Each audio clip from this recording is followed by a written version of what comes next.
Hello everyone, ये vision IAS की magazine है। सितंबर 2025 के लिए इसमें राज्य व्यवस्था एवं शासन, अंतर्राष्ट्रीय संबंध, अर्थव्यवस्था, सुरक्षा और एनवायरनमेंट के भी कुछ टॉपिक्स हो चुके हैं। राष्ट्रीय भूतापीय ऊर्जा नीति, national policy on geothermal energy, इसमें MNRE मिनिस्ट्री, केंद्रीय नवीन और नवीकरणीय ऊर्जा मंत्रालय ने राष्ट्रीय भूतापीय ऊर्जा नीति 2025 को अधिसूचित किया है और स्वच्छ ऊर्जा अपनाने के ये प्रयासों को बढ़ावा देने वाली भारत की ऐसी पहली नीति है जो स्वच्छ ऊर्जा को अपनाने से बढ़ावा दिया जाएगा। भूतापीय ऊर्जा का महत्व क्या है?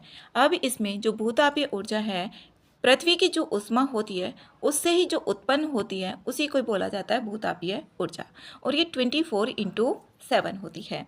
इसमें नवीकरणीय ऊर्जा है, ये भूतापीय ऊर्जा पृथ्वी की ऊष्मा से उत्पन्न नवीकरणीय ऊर्जा है और इसमें संसाधनों का क्षय भी नहीं होता है। और इसमें देखें, ये एक स्वच्छ ऊर्जा है। जीवाश्म ईंधन की तुलना में इसमें 95% कम उत्सर्जन होता है और बहुत कम ये कार्बन फुटप्रिंट भी है। जैसे हम यहाँ पर सपोज करते हैं ये वायुमंडल है। अब वायुमंडल है तो यहाँ पर कई प्रकार की गैसें उत्सर्जित होंगी। जितनी भी इस वायुमंडल में गैसेस उत्पन्न हो रही हैं, ग्रीन हाउस गैसेस की कुल मात्रा ही होती है। जैसे कि इसमें CO2 भी हो सकती है, CH4 हो सकती है और भी अन्य गैसेस हो सकती है। और ये जो गैसेस होती है ये व्यक्ति, संगठन और उत्पाद द्वारा उत्पन्न जितनी भी GHG ग्रीन हाउस गैसेस होती है उसकी मात्रा को ही बोला जाता है कार्बन फुटप्रिंट। ये स्वच्छ ऊर्जा होती है और ये भरोसेमंद ऊर्जा होगी। सभी मौसमों में 24/7 ये संचालित रहती है। अभी इसमें देखिए उत्तम बेस लोड पावर। उत्तम बेस लोड पावर क्या होता है? ये लगातार और विश्वसनीय ऊर्जा की आपूर्ति की जाती है उत्तम बेस लोड पावर में, और नवीकरणीय स्रोतों से ये आती है। अब जब ये नवीकरणीय ऊर्जा होगी तो इससे पर्यावरण पर भी कम प्रभाव पड़ेगा, न्यूनतम प्रभाव पड़ेगा। जैसे भूतापीय हो सकता है, जल विद्युत, बायोमास, सौर ऊर्जा हो सकती है, पवन ऊर्जा हो सकती है। अब ये जीवाश्म ईंधन की तुलना में, जो जीवाश्म ईंधन होते हैं जैसे कोयला हो गया, परमाणु हो गया, उसकी तुलना में ये अधिक टिकाऊ भी होती है जो नवीकरणीय ऊर्जा होगी। आर्थिक रूप से ये लाभकारी होगी। आर्थिक रूप से जो ऊर्जा अब इनका हम उत्पन्न करेंगे इनको, तो ऊर्जा आयात पर निर्भरता कम होगी और रोजगार के अवसर भी उत्पन्न होंगे और दीर्घकालिक स्थिरता भी सुनिश्चित करती है। भूतापीय ऊर्जा के बारे में, इस ऊर्जा का जो स्रोत है ये भू प्रॉपर्टी, जो ऊष्मा से, पृथ्वी की ऊष्मा से जो भी उत्पन्न होती है उस ऊर्जा, उसी को ही बोला जाता है भूतापीय ऊर्जा। ये संग्रहित ऊष्मा होती है। इसमें प्रमुख स्रोत और उपयोग, हाई एंथैल्पी, लगभग 200 डिग्री सेंटीग्रेड संसाधन होता है।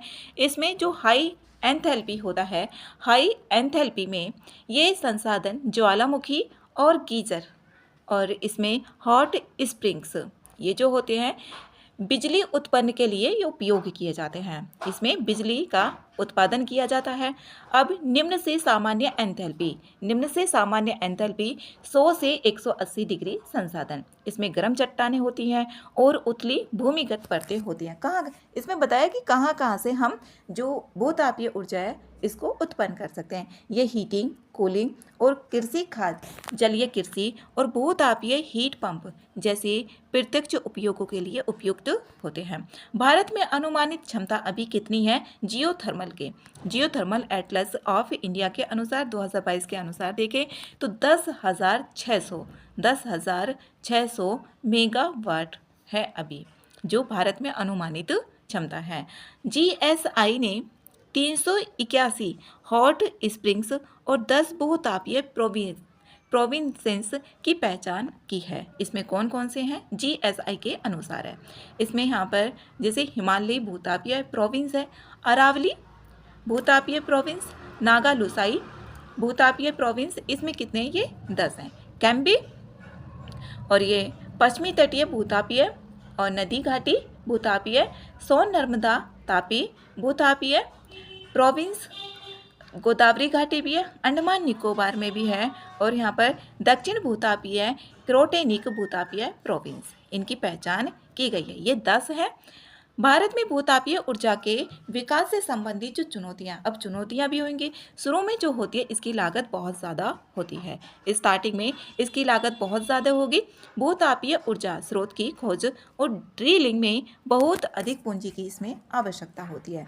अब निवेश डूबने का भी यहाँ पर खतरा रहता है। इसमें निवेश डूबने का भी खतरा होगा और भूतापीय ऊर्जा स्रोत की खोज एवं इससे जुड़े उपयोगी डाटा की भी कमी होती है, जैसे कि डीप ड्रिलिंग आकलन और आंकड़ों की जो सीमित उपलब्धता होगी। भूवैज्ञानिक जटिलता देखने को मिलती है। अब जैसे हिमालय में यहाँ पर ज्वालामुखी क्षेत्र में और भूतापीय संसाधन के आकलन को कठिन बना दिया ये जो भूतापीय ऊर्जा स्रोत की खोज और इससे जुड़े जो डेटा होंगे उनकी कमी होती है। व्यावसायिक परियोजनाओं की कमी देखने को मिलेगी।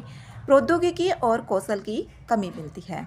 प्रौद्योगिकी जो टेक्नोलॉजी होगी और स्किल्स की कमी देखने को मिलेगी। अब यहाँ पर भारत में बात करें, स्वदेशी जो ड्रिलिंग है और भूतापीय जलाशय प्रबंधन से संबंधित तकनीक और विशेषज्ञता का अभाव है।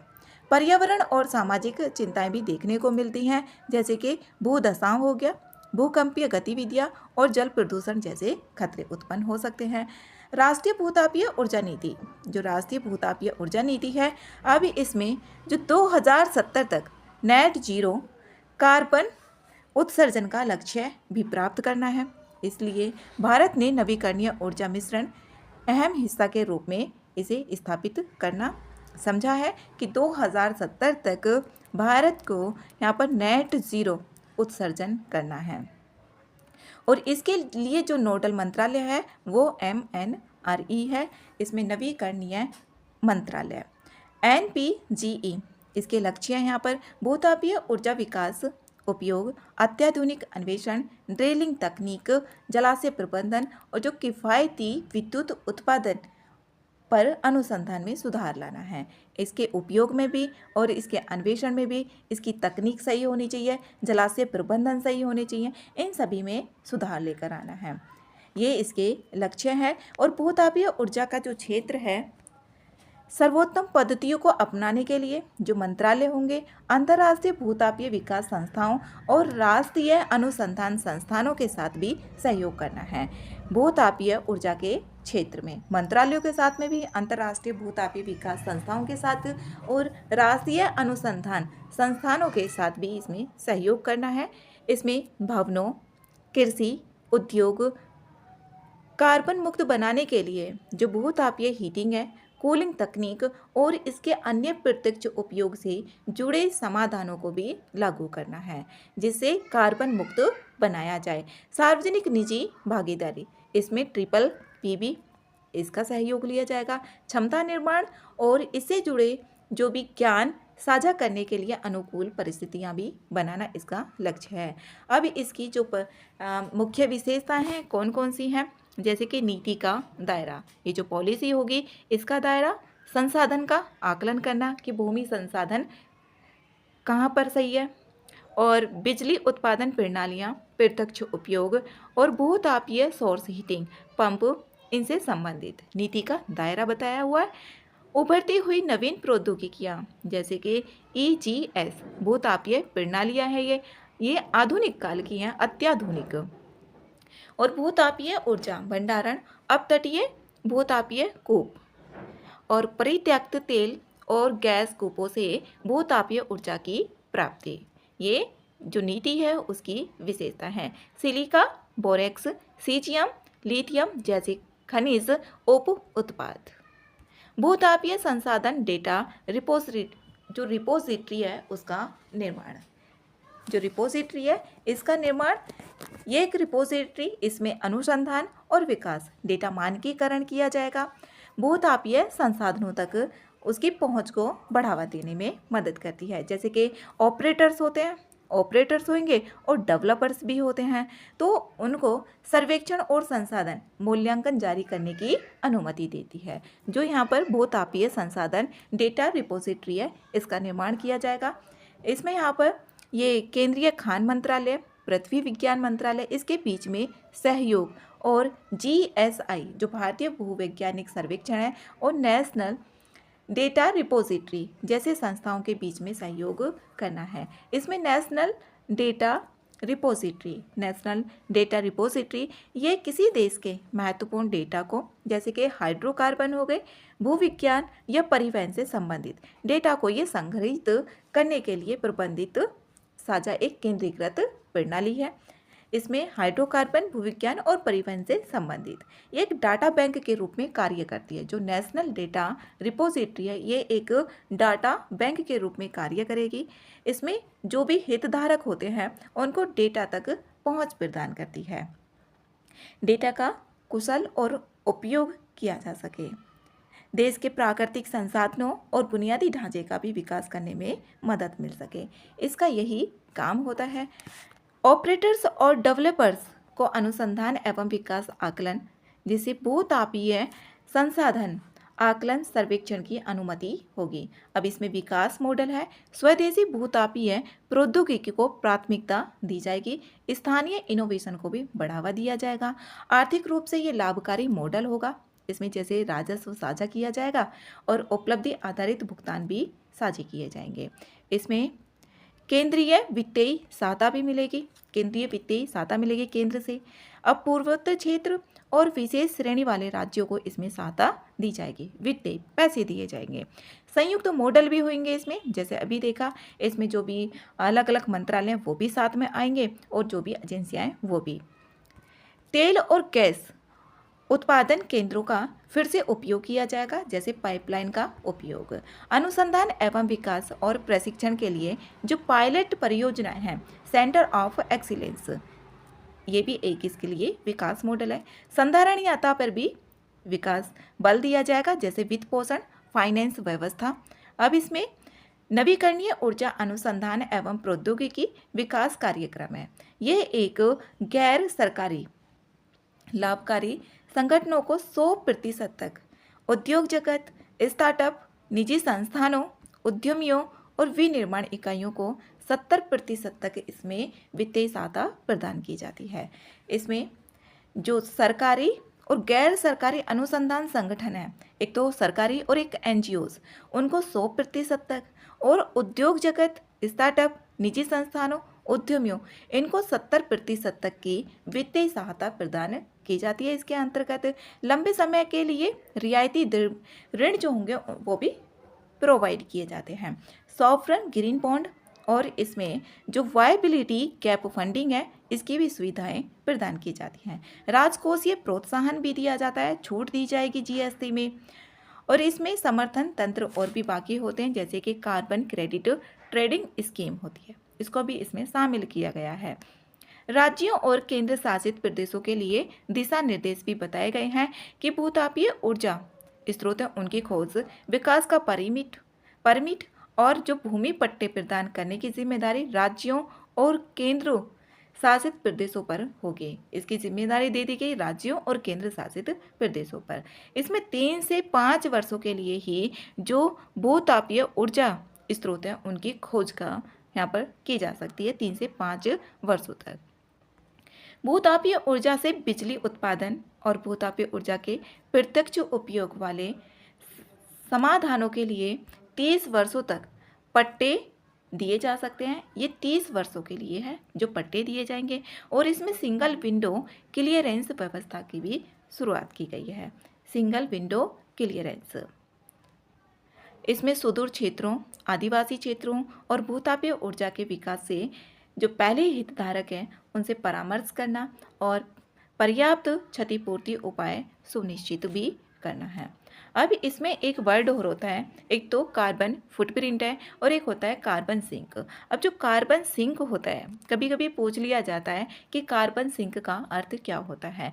इसमें जो प्राकृतिक, एक तो नेचुरल भी और आर्टिफिशियल, दोनों ही दोनों के ही इसमें भंडार होते हैं जो वायुमंडल से अधिक, जैसे वायुमंडल है उससे इसमें कार्बन डाइऑक्साइड होगी, कार्बन डाइऑक्साइड को अवशोषित करेंगे और उसको संग्रहित कर लेते हैं। इसमें क्या क्या शामिल होते हैं, जैसे कि महासागर होंगे, मिट्टी होगी और वन शामिल होते हैं। अब जैसे महासागर है, महासागरों में भी फाइटोप्लैंक्टन होते हैं, छोटे छोटे पेड़ पौधे होते हैं, फाइटोप्लैंक्टन जिसको बोला जाता है। और वनों की जो पत्तियां होती हैं, इसमें पत्ती होंगी, फाइटोप्लैंक्टन होंगे महासागर में। और जो मिट्टी होती है, मिट्टी में भी छोटे छोटे जो मृत पौधे होते हैं और जानवर भी होते हैं। उस जो कार्बन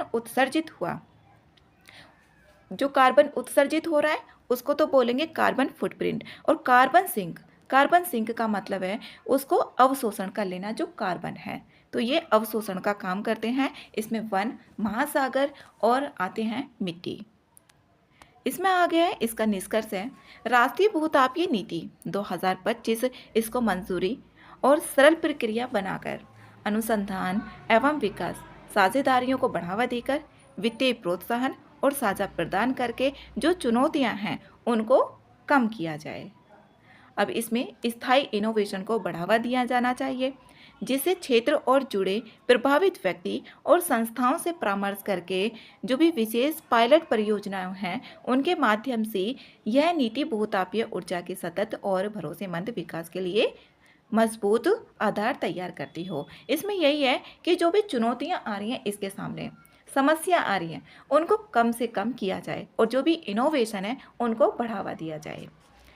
इसमें नेक्स्ट है राष्ट्रीय बायो फाउंड्री नेटवर्क एवं बायो E3 नीति। बायो E3 नीति, इसमें ये और इसमें दो चीज़ें दी गई हैं। राष्ट्रीय बायो फाउंड्री नेटवर्क ये एक सरकार की पहल है और इसका जो उद्देश्य है राष्ट्रीय बाउंड्री नेटवर्क का, जैव प्रौद्योगिकी को बढ़ावा देना और जो स्वदेशी उत्पादन है उसको मजबूत करना। इसमें जो भी शोध होंगे, रिसर्च और इनोवेशन को जो बाजार तक तैयार समाधान है उनको बदलने के लिए एक मंच प्रदान करता है। इसमें शोध, रिसर्च और नवाचारों को बाजार तैयार समाधानों में बदलने के लिए एक मंच तैयार करेगा। और इसका जो लक्ष्य होता है इसका राष्ट्रीय बायो फाउंड्री नेटवर्क का स्वास्थ्य, कृषि, ऊर्जा, पर्यावरण और क्षेत्रों में नवाचारों को बढ़ावा देना और आयात पर, जब हम स्वदेश में अपने देश में नवाचार, पर्यावरण, ऊर्जा, कृषि, स्वास्थ्य इन सब को बढ़ावा देंगे तो इससे आयात पर भी निर्भरता कम होगी। भारत का पहला राष्ट्रीय बायो फाउंड्री नेटवर्क ये 25 अगस्त 2025 को लॉन्च किया गया। भारत की जो बायो E3 नीति है इसे जारी होने से पहले वर्षगांठ के अवसर पर इसे लॉन्च किया गया। जो बायो E3 नीति है इसमें राष्ट्रीय बायो फाउंड्री नेटवर्क के बारे में बताया हुआ है कि ये क्या है, इसका प्रयोग, ये प्रूफ ऑफ कॉन्सेप्ट। जो प्रूफ ऑफ कॉन्सेप्ट ये क्या होता है, इसमें ये एक छोटे पैमाने का प्रयोग होता है। जैसे कि हम कोई बड़ा प्रयोग कर रहे हैं, बड़ा प्रयोग किया तो इसमें ना हम सबसे पहले छोटा प्रयोग करके देख लें कि अगर छोटा सफल हो गया तो बड़ा भी सफल हो जाएगा। अगर हम पहले बड़े में ही निवेश करने लग जाएं तो उसमें क्या असफलता मिल जाए तो उसमें ज़्यादा नुकसान होगा। अगर छोटा है, छोटे पे हमने प्रयोग करके देख लिया और उसमें असफलता भी मिल जाए तो ज़्यादा नुकसान नहीं होगा। तो वही होता है ये प्रूफ ऑफ कॉन्सेप्ट। ये एक छोटे पैमाने का प्रयोग होता है और इसका उद्देश्य होता है कि जैसे कोई विचार है, कोई विचार व्यवहार में कारगर हो सकता है या नहीं हो सकता। जैसे कोई बड़ी परियोजना है, अब उसमें हमने सारा जो निवेश है एक साथ से कर दिया तो उसमें ना करने की बजाय छोटे लेवल पर ही कर लेना चाहिए। यही बताता है प्रूफ ऑफ कॉन्सेप्ट। अब इसका उद्देश्य, राष्ट्रीय बायो फाउंड्री नेटवर्क का उद्देश्य परियोजनाओं को व्यावहारिक प्रौद्योगिकियों में परिवर्तन करने के लिए सहयोग प्रदान करना है। डेटा बैंक की बात करें, जैव अर्थव्यवस्था की वर्तमान स्थिति। राष्ट्रीय सकल घरेलू उत्पाद में जैव अर्थव्यवस्था का योगदान कितना है? 4.25% है। जो राष्ट्रीय सकल घरेलू उत्पाद है, जो राष्ट्र की जीडीपी है उसमें जैव अर्थव्यवस्था का योगदान है 4.25%। 2025 तक 20% एथेनॉल मिश्रण जो E20 प्राप्त करने का भी इसमें किया जाएगा। 2025 तक मिश्रण के लिए 20% और ये लक्ष्य भी पूरा हो गया है।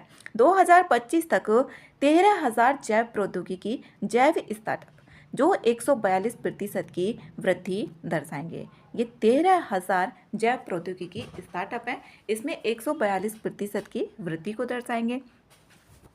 इसमें प्रूफ ऑफ कॉन्सेप्ट POC, ये हमने देख लिया। फिर है यहाँ पर घटक बायो E3 नीति।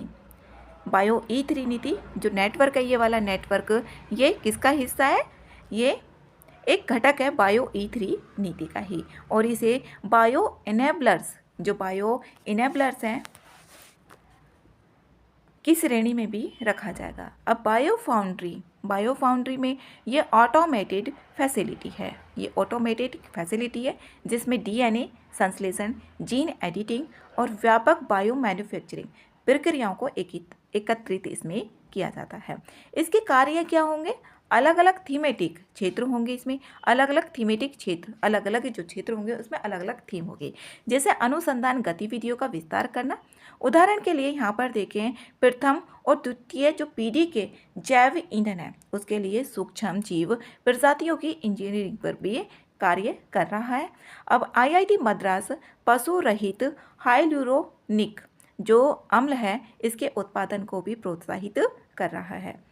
इसमें नेटवर्क स्टार्टअप, SMEs और उद्योग तथा शैक्षणिक संस्थानों के लिए साझा आधारभूत संरचना भी ये प्रदान करता है। इसमें प्रशिक्षण और इंटर्नशिप के माध्यम से बायो मैन्युफैक्चरिंग के लिए अलग अलग जो भी इसमें कौशल के साथ मानव संसाधनों का भी विकास करना है।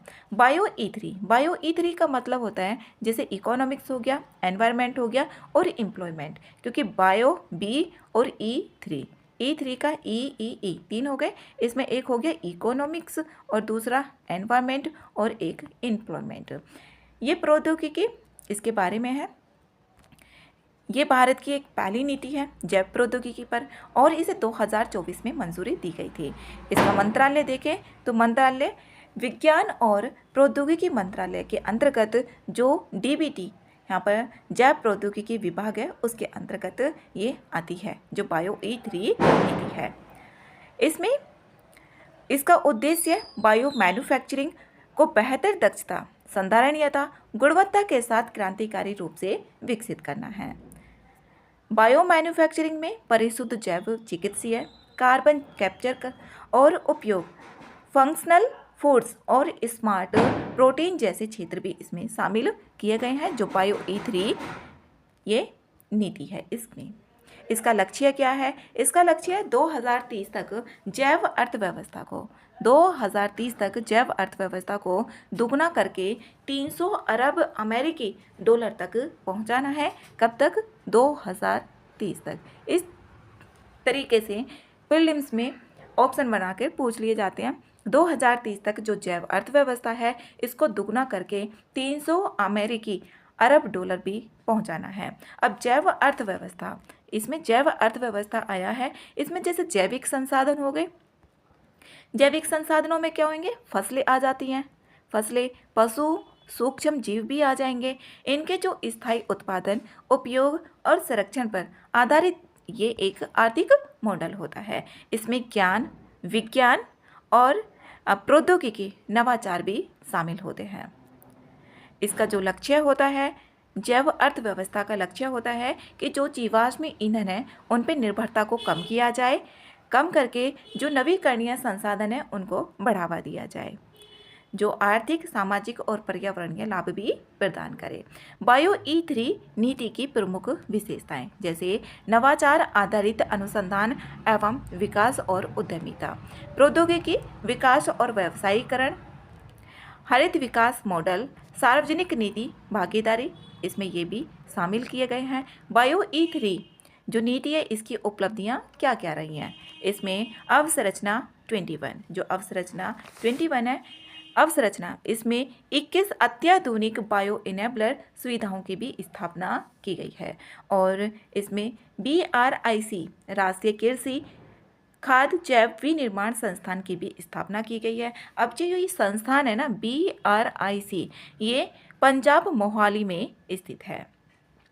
National agri food bio manufacturing institute ये है, और ये पंजाब मोहाली में स्थित है। इसका उद्देश्य है कृषि खाद्य क्षेत्र में अनुसंधान और व्यवसायीकरण के बीच में जो खाई है, एक तो कृषि खाद्य क्षेत्र जो अनुसंधान है और जो उसका व्यवसायीकरण है, इसमें जो भी यहाँ पर गैप है उसको फुलफिल करना है। यहाँ पर जो भी अनुसंधान हो रहे हैं कृषि खाद्य क्षेत्र में और जो व्यवसाय हो रहा है उसमें यहाँ पर ये खाई को भरना है, जिससे नवाचारों को बड़े पैमाने पर लागू किया जाए। इनोवेशन, नवाचार मतलब होता है नई नई खोज, उनको बड़े पैमाने पर लागू किया जा सके और भारत को जैव विनिर्माण में अग्रणी आगे बढ़ाया जा सके। इसमें आगे मंत्रालयों के बीच में सहयोग किया जा सके, जैसे इसमें बोला गया है जो जैव प्रौद्योगिकी विभाग है डीबीटी, जो डीबीटी है और इसरो, इनके बीच में यहाँ पर हस्ताक्षरित समझौता किया गया है जो MOU है। इसके अंतर्गत अंतर्राष्ट्रीय अंतरिक्ष स्टेशन पर लाइफ साइंसेस से संबंधित भी प्रयोग किए गए हैं। इसमें डीबीटी और इसरो के बीच में समझौता किया है। केंद्र राज्य जो साझेदारी है असम सरकार के साथ में, इसमें साझेदारी की गई है जिससे बायो मैन्युफैक्चरिंग को बढ़ावा दिया जा सके। मानव संसाधन विकास, इसमें बायो E3 यूथ चैलेंज की शुरुआत की गई है। स्वास्थ्य, कृषि, पर्यावरण, उद्योग के लिए जमीनी स्तर के नवाचारों को प्रोत्साहित करता है ये मानव संसाधन विकास। जीन एडिटेड, यहाँ पर फसलें, इसमें जैसे भारत पोषण सुरक्षा और जो जीन एडिटिंग फसलें हैं वो पर्यावरण अधिनियम 1986 के अंतर्गत आती है। यहाँ पर ये जीन एडिटेड जो चावल की किस्में हैं विकसित करने वाला पहला देश भी बना है। बायो E3 नीति की जो चुनौतियां हैं, कीर्तिमानों का अभाव है। इसमें जो नीति जारी हुई है प्रगति नहीं दिखती है और मानव संसाधन की भी कमी है। विस्तार संबंधी भी बाधाएं हैं, उनका विस्तार नहीं हो रहा। जो भी यहाँ पर वित्त पोषण की कमी और बाधाओं के कारण जो भी खोज और विचार हैं उनके लिए चुनौतियाँ बनी हुई हैं। व्यवसायीकरण में बाधाएं हैं और इसमें बायो सेफ्टी और लोगों का विश्वास, जो बायो सेफ्टी और लोगों का विश्वास है, जैसे जीन एडिटेड फसलों को लेकर बायो सेफ्टी से जुड़ी चिंताओं पर चल रही बहस चल रही है इनके ऊपर, और विश्वास जीतने के लिए सक्रिय और जिम्मेदारी वैज्ञानिक संचार की भी आवश्यकता है जो बायो सेफ्टी है। इसमें निष्कर्ष है 2030 तक, इसमें बताया गया था ऊपर कि 2030 तक 300 अरब अमेरिकी डॉलर और 2050 तक लगभग 2.7 ट्रिलियन अमेरिकी डॉलर की जैव अर्थव्यवस्था का महत्वाकांक्षी लक्ष्य लेकर भारत वैश्विक जैव अर्थव्यवस्था की शक्ति के रूप में उभरने की ओर अग्रसर है। इसमें ये इम्पोर्टेंट है, जब निष्कर्ष होता है तो इस तरीके से लिखा ही जाता है कि उसमें आगे की तरफ क्या है, भारत ऐसा आगे क्या कर रहा है। तो इसमें 2030 तक 300 अरब अमेरिकी डॉलर और 2050 तक लगभग 2.7 ट्रिलियन अमेरिकी डॉलर की जैव जो अर्थव्यवस्था है उसका लक्ष्य लिया गया है भारत के द्वारा। इसमें बायो E3 नीति और राष्ट्रीय बायो फाउंड्री नेटवर्क, इनके साथ भारत एक संधारणीय, आत्मनिर्भर और हरित जैव अर्थव्यवस्था के निर्माण की दिशा में एक बड़ा कदम उठा रहा है। इसमें ये इसका निष्कर्ष है। नेक्स्ट है भारत में नदी प्रदूषण। भारत में नदी प्रदूषण के बारे में है। अब CPCB ने, इसमें जो केंद्रीय प्रदूषण नियंत्रण बोर्ड है, इसने जल गुणवत्ता की पुनर्बहाली के लिए प्रदूषित नदी खंड 2025 से एक यहाँ पर शीर्षक आकलन रिपोर्ट जारी की गई है। किसके द्वारा? CPCB के द्वारा। इसमें यहाँ पर CPCB एक तो और राज्य प्रदूषण नियंत्रण बोर्ड जो राज्यों का होता है, ये सेंटर का, ये राज्यों का, इनके बीच में सहयोग से देश में जलीय संसाधनों की जल गुणवत्ता पर आकलन करने के लिए राष्ट्रीय जल गुणवत्ता निगरानी कार्यक्रम यहाँ पर संचालित करता है। CPCB और यहाँ पर जो राज्यों का है, दोनों में सहयोग से राष्ट्रीय जल गुणवत्ता निगरानी कार्यक्रम संचालित किया जाता है। और CPCB ने देश में प्रदूषित नदी खंडों की पहचान के लिए जो प्रक्रिया है, पहचान की प्रक्रिया, वो 2009 से शुरू की है। यहाँ पर प्रदूषित नदी खंडों की पहचान के लिए इसमें प्रदूषित नदी के बारे में बताया गया, जैसे कि प्रदूषित नदी खंड है। अब कोई नदी है, जैसे ये नदी है, उसके अपवाह मार्ग में 2 या अधिक प्रदूषित संस्थान जो निरंतर क्रम में स्थित है। एक यहाँ पर मान लिया, एक यहाँ पर मान लिया। ये नदी यहाँ से जा रही है और यहाँ पर जो भी संस्थान है प्रदूषित नदी 2 या अधिक भी हो सकते हैं। अब इसमें एक खंड के रूप में चिन्हित किया जाएगा तो उसे प्रदूषित नदी खंड माना जाता है। इसी को ही बोला जाता है प्रदूषित नदी खंड, जब उसे एक को यहाँ पर खंड के रूप में चिन्हित किया जाए। अब इसके मापदंड क्या होंगे, मापदंड कैसे उसको माना जाएगा। अब जैसे यहाँ पर BOD है, BOD biochemical oxygen demand, biochemical oxygen demand है। अब ये क्या होती है, बायोकेमिकल ऑक्सीजन डिमांड। अब जैसे कोई ये हमने मान लिया झील है या नदी है, अब इसमें प्रदूषण की मात्रा बढ़ती जा रही है, प्रदूषण की मात्रा बढ़ती जा रही है। अब इसमें छोटे छोटे जीव जंतु भी हैं, मछलियाँ भी हैं। अब उनको जो ऑक्सीजन है, ऑक्सीजन लेने में जो मात्रा होगी वो कम पड़ेगी क्योंकि उसमें प्रदूषण की मात्रा बढ़ चुकी है। तो अब इसमें डिमांड की जा रही है ऑक्सीजन की, तो उसी को ही बोला जाता है यहाँ पर BOD, जो बायोकेमिकल ऑक्सीजन डिमांड है उसकी। जो भी जीव जंतु हैं उसमें, जैसे प्रदूषित नदी है या प्रदूषित लेक है, उसमें जो भी रहने वाले जीव हैं उनको ऑक्सीजन की डिमांड बढ़े तो वही होती है बायोकेमिकल ऑक्सीजन डिमांड। अब इसमें वे नदी खंड जहाँ पर BOD 3 मिलीग्राम प्रति लीटर, मतलब 1 लीटर में अगर कितनी होगी, 3 मिलीग्राम होगी, 3 mg होगी, तो उसी या उससे अधिक हो तो उन्हें CPCB द्वारा प्रदूषित नदी खंड के रूप में पहचाना जाता है। 1 लीटर में यहाँ पर 3 मिलीग्राम होगी या उससे अधिक होगी तो CPCB उन्हें यहाँ पर प्रदूषित नदी खंड के रूप में मानता है।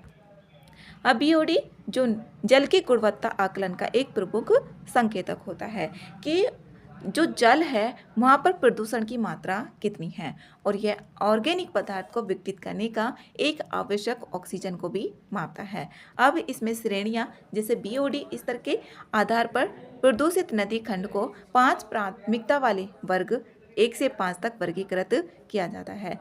यहाँ पर वर्ग 1 है, इसमें निगरानी स्थलों पर BOD सांद्रता 30.1 मिलीग्राम पर लीटर से अधिक पाई गई हो, इसमें पहला वर्ग होगा जब 30.1 मिलीग्राम पर लीटर से अधिक पाई गई हो। प्रदूषित खंड यहाँ पर देश भर में 32 राज्यों और संघ राज्य क्षेत्रों में 271 नदियों और 296 प्रदूषित नदी खंड पाए गए हैं। ये CPCB के द्वारा रिपोर्ट जारी की गई है। और कुल प्रदूषित नदी खंड संख्या देखें तो 2018 में कितनी है, 351 है, जो 2025 में घटकर अब 296 हो गई है। अब 2018 में ज़्यादा थी, जो कुल प्रदूषित नदी खंड की संख्या है 2018 में 351 थी, अब 2025 में घटकर 296 हो गई है। भौगोलिक वितरण की बात करें तो महाराष्ट्र में अब भी ये सबसे अधिक है, कितने हैं, 54 है, सबसे ज़्यादा महाराष्ट्र में है जो प्रदूषित नदी खंड है, कितने, 54। और प्रमुख प्रदूषित नदी खंड जैसे दिल्ली की यमुना, अहमदाबाद की साबरमती और मध्य प्रदेश की चंबल, कर्नाटक की तुंगभद्रा और तमिलनाडु की सरबंगा, ये नदियाँ शामिल हैं। और नदी प्रदूषण के जो स्रोत हैं इसमें यहाँ पर CPCB के अनुसार प्रतिदिन 60% से अधिक जो भी अशोधित सीवेज जल सीधे नदियों में प्रवाहित होता है, उसी को यहाँ पर अशोधित जो भी प्रदूषित पानी है वो पहुँचता है सीधे प्रतिदिन 60%, तो उसी को यहाँ पर अशोधित सीवेज कहा जाएगा। इसमें यहाँ पर CPCB की जो सीवेज ट्रीटमेंट प्लांट की राष्ट्रीय सूची 2021 के अनुसार जैसे शहरी क्षेत्रों में प्रतिदिन 72,368 मिलियन लीटर प्रतिदिन सीवेज उत्पन्न होता है, ये यहाँ पर बताया गया है CPCB के द्वारा। इसमें यहाँ पर अशोधित औद्योगिक अपशिष्ट जैसे यहाँ पर इंडस्ट्रीज भी होती हैं, रसायन, चीनी, कागज़, चरम उद्योग जैसे क्षेत्र विषाक्त रसायनों से युक्त अपशिष्ट जल उत्पन्न करते हैं। नगरीय ठोस अपशिष्ट, कृषि अपवाह, रेत खनन और अवैध अतिक्रमण। नदियों के कायाकल्प की रूपरेखा, नदियों का जो कायाकल्प है इसके बारे में यहाँ पर कानूनी रूपरेखा भी है, जैसे जल प्रदूषण निवारण और नियंत्रण अधिनियम 1974 है। ये जल प्रदूषण निवारण और नियंत्रण 1974 है, जल से संबंधित है ये। इसमें सीपीसीबी और जो राज्य स्तर पर एसपीसीबी है, इसकी स्थापना की गई थी और ये संस्थाएं पर्यावरण मानकों को लागू करती हैं। केंद्र का सीपीसीबी और राज्यों का एसपीसीबी है। जल प्रदूषण निवारण और नियंत्रण उपकर अधिनियम, ये उपकर अधिनियम था 1977 का। पर्यावरण संरक्षण नियम है, जो पर्यावरण संरक्षण नियम है ये 1986 के तहत इसमें औद्योगिक जो उत्सर्जन है उसके मानक निर्धारित किए जाते हैं। जो भी उद्योग होंगे, इंडस्ट्रीज होती हैं, उनका उत्सर्जन लेवल कितना हो सकता है कि इससे ज़्यादा नहीं होना। उसमें यहाँ पर कलर भी इंडिकेट किए जाते हैं, ऑरेंज होगा, ग्रीन होगा, इस तरीके से। तो यहाँ पर मानक निर्धारित किए जाते हैं किसके अंतर्गत? पर्यावरण संरक्षण अधिनियम 1986 के अंतर्गत। इसमें अपशिष्ट प्रबंधन नियम भी हैं, जैसे सरकार ने ठोस अपशिष्ट, जैव चिकित्सा अपशिष्ट, ई अपशिष्ट आदि पर नियम भी अधिसूचित किए हैं। अब नदी कायाकल्प देख लेते हैं कौन कौन से कार्यक्रम है। नमामि गंगे कार्यक्रम, इसे 1985 की जो गंगा कार्य योजना है इसकी जगह पर शुरू किया गया था। 1985 में जो गंगा कार्य योजना थी उसकी जगह पर 1985 में शुरू किया गया था और इसका जो कार्यान्वयन है राष्ट्रीय स्वच्छ गंगा मिशन द्वारा किया जा रहा है। यमुना कार्य योजना, इसे 1993 में शुरू किया गया था, 1993 में, और यमुना नदी खंड की सफाई करना इसका उद्देश्य है। राष्ट्रीय नदी संरक्षण योजना, ये केंद्रीय सहायता प्राप्त योजना है। इस योजना में केंद्र से सहायता प्राप्त की जाती है। इसमें गंगा बेसिन को छोड़कर जो अन्य पहचानी गई नदी हैं, इसमें गंगा बेसिन को छोड़कर जो अन्य नदियां हैं जो भी पहचान की गई है, इसके अंतर्गत वित्तीय और तकनीकी सहायता भी प्रदान की जाती है। राष्ट्रीय जल गुणवत्ता निगरानी कार्यक्रम है ये। अब इसमें यहाँ पर जो राज्य प्रदूषण नियंत्रण बोर्ड्स हैं उनके नेटवर्क के माध्यम से और कार्यक्रम केंद्र और राज्य सरकारों को जल प्रदूषण के निवारण, नियंत्रण और न्यूनीकरण की इसमें सलाह दी जाती है कि जो इसमें राज्य और केंद्रों को जल प्रदूषण के निवारण, नियंत्रण और न्यूनीकरण की इसमें सलाह दी जाएगी, जैसे नदियों, कुओं में जल गुणवत्ता के मानक निर्धारित करता है। इसमें सीवेज अवसंरचना के लिए योजनाएं होती हैं, जैसे यहाँ पर कायाकल्प और शहरी परिवर्तन के लिए अटल मिशन, जो अमृत है, अमृत, ये भारतीय सरकारी मिशन है ये। इसमें जो शहर होते हैं, कस्बे होते हैं, जल आपूर्ति, सीवरेज, शहरी परिवहन और पार्क, उनको बेहतर बनाने पर केंद्रित किया जाता है। और इसे जो शुरू किया गया था ये 25 जून 2015 को शुरू किया गया था, अमृत मिशन। और इसमें बाद में एक अमृत 2.0 भी शुरू किया गया था, उसको 1 अक्टूबर 2021 में शुरू किया गया, जो अमृत 2.0 है। और अमृत 2.0 का जो उद्देश्य था वो था कि 1 अक्टूबर 2021 को शुरू किया गया। इसका लक्ष्य सभी शहरों को आत्मनिर्भर और जल सुरक्षित भी बनाना था, जो अटल मिशन अमृत है। स्मार्ट सिटी मिशन, जो स्मार्ट सिटी मिशन है, इसमें शहरों को विकास से संबंधित और नागरिकों के जीवन स्तर में सुधार करना था। अब इसमें स्वच्छ भारत मिशन, इसे अक्टूबर 2014 में शुरू किया गया था। स्वच्छ भारत मिशन को खुले में शौच को इसमें ख़त्म करना था और ठोस अपशिष्ट प्रबंधन में सुधार लाना था। देश भर में स्वच्छता और सार्वजनिक स्वास्थ्य को भी बढ़ावा देना था स्वच्छ भारत मिशन में। इसकी प्रमुख सिफारिशें भी हैं, कौन कौन सी हैं? जैसे स्रोत पर प्रदूषण नियंत्रण, जो भी स्रोत हो रहे हैं उनकी पहचान की जाए और उनका प्रबंधन किया जाए, फिर उस पर वहाँ पर नियंत्रण भी किया जाए। इसमें बेसिन प्रबंधन, बेसिन का मतलब होता है जैसे कि गड्ढे हैं, ये इसमें एक गड्ढा होता है जिसे उल्टे कटोरे के आकार का मान लिया। अभी इसमें यहाँ पर पानी है तो उसका प्रबंधन सही तरीके से किया जाए। जैसे किसी नदी बेसिन है, उसका पानी और संबंधित जो भूमि संसाधन है वो टिकाऊ तरीके से प्रबंधन करने की एक प्रक्रिया होती है, जो बेसिन प्रबंधन होगा। पर्यावरणीय प्रवाह, ई फ्लो, इसका जो अर्थ होता है जैसे जल प्रवाह है ये, और इसमें किसी नदी या जलीय पारिस्थितिकी तंत्र के स्वास्थ्य को बनाए रखा जाए, जो पारिस्थितिकी तंत्र है उसको स्वस्थ बनाए रखा जाए। जैसे पानी की मात्रा, गुणवत्ता जैसे घटक इसमें शामिल होते हैं। पारिस्थितिकी तंत्र को स्वस्थ बनाए रखने के लिए जो जल प्रवाह की मात्रा है उसमें ये ज़रूरी होता है। यही है, इसमें हर समय नदी के जो प्रवाह में जल उसकी पर्याप्त मात्रा और गुणवत्ता सुनिश्चित करना शामिल होता है। इसमें ब्रिस्बेन घोषणा पत्र जो ये 2007 का है, ये एक दस्तावेज था और ये दस्तावेज जो भी नदियां हैं उनकी सुरक्षा के लिए ही था, नदियों की सुरक्षा के लिए था। ब्रिस्बेन कहाँ पर है? ये ऑस्ट्रेलिया में है ब्रिस्बेन। और नदियों की सुरक्षा के लिए एक वैश्विक कार्रवाई ये दस्तावेज है। इसमें जो भी एजेंडा होते हैं वैश्विक नदियों को सुरक्षित करने के लिए, संरक्षित करने के लिए, उस पर भी एक दस्तावेज है। अतिक्रमण को हटाना, जो भी अतिक्रमण है उसको हटाना इससे संबंधित है। इसमें जो बाढ़ के मैदान है उससे अतिक्रमण हटाकर जैव विविधता उद्यान स्थापित करना, जिससे नदी कायाकल्प एक महत्वपूर्ण घटक माना जाए। सीवेज शोधन, जो भी सीवेज शोधन है उसका यहाँ पर उसमें शोधन किया जाए, जो भी उसमें कमियां हैं उसको सही किया जाए। प्रौद्योगिकी का उपयोग, इसमें जैसे artificial intelligence, robotics, remote sensing, अत्याधुनिक तकनीकें हैं उनका उपयोग किया जाए, जिसे रियल टाइम निगरानी और अपशिष्ट प्रबंधन के लिए किया जा सके। प्रौद्योगिकी का उपयोग, इसका निष्कर्ष है जो भी प्रदूषित नदी खंड हैं उनकी घटती संख्या दर्शाती है। अब जो 2000 इसमें यहाँ पर सबसे ज़्यादा अभी भी किस में है? महाराष्ट्र में ही है, सबसे ज़्यादा महाराष्ट्र में। और लेकिन 2018 में इसमें 351 थी, अब 2025 में घटकर कितनी हो गई है? 296 हो गई है।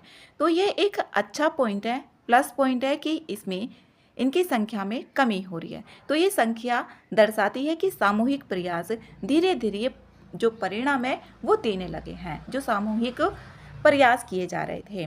सीवेज अपशिष्ट प्रबंधन में सुधार करके, उद्योगों के लिए कड़ाई से नियमों के पालन का सुनिश्चित करके और रियल टाइम में निगरानी के लिए जो प्रौद्योगिकी नियम है, यहाँ पर बोला गया है प्रौद्योगिकी नियम, जैसे आर्टिफिशियल इंटेलिजेंस, रोबोटिक्स, इनका भी उपयोग करके जो भारत अपनी नदियों की समृद्धि के लिए जीवन रेखा में बदल सकता है।